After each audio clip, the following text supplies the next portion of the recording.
So that brings us to our final public comment period for anything today. And I again have Carter Hughes.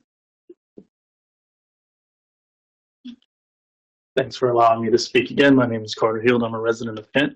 First, I wanted to thank you guys for attacking the issue of animal abuse and these rings that are going on with illegal animal betting. That's a good thing that we're taking care of.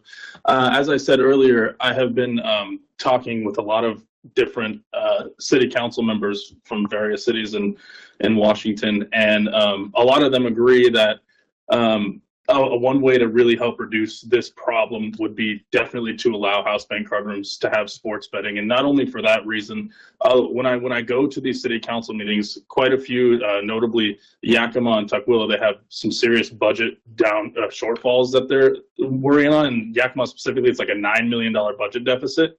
And so when I spoke to some council members over there, they were wondering why they don't have sports betting in their cities.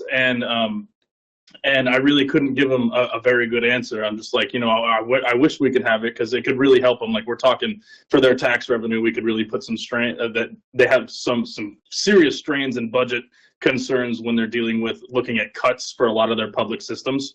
And of course, nobody wants to cut police force. Nobody wants to cut anything of that nature. Public service is very important to all these cities.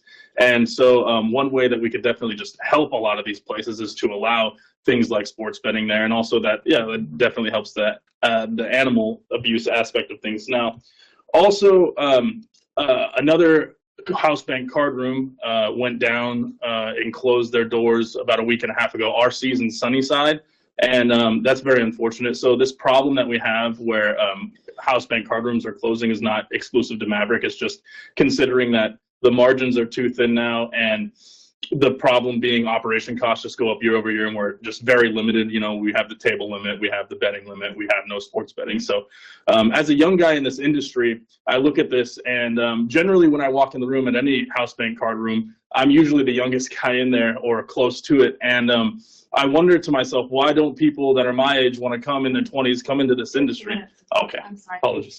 Thank you very much. Thank you. And then we have Natalie Keister. Thank you, Madam Chair. For the record, my name is Natalie Keister. Mark Collier, thank you for your presentation. That was beautiful. I'm here on behalf of the Washington State Card Room Ambassadors, but more importantly for those who are struggling with addiction. An unnamed source shared, I learned about self-exclusion program and signed over a year ago. The process was straightforward. However, I still found myself going to the other mega casinos. I decided to pursue self-exclusion at those locations as well, but I faced discomfort during the process at one property. I felt uneasy when I was taken into the back hallway to be placed on the exclusion list as if I were being treated like a criminal. To this day, I still receive mailers, emails, and text messages trying to lure me back. I will keep the names of the individual and the mega casinos confidential.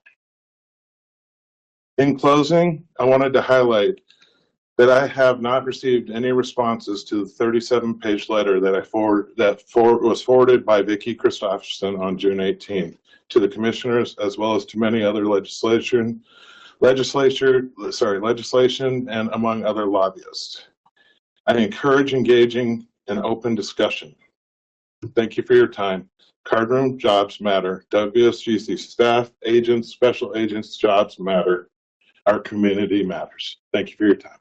Great, thank you. And I did not realize you were looking for a response. I'll review the letter again and see if one is warranted, but we did read it.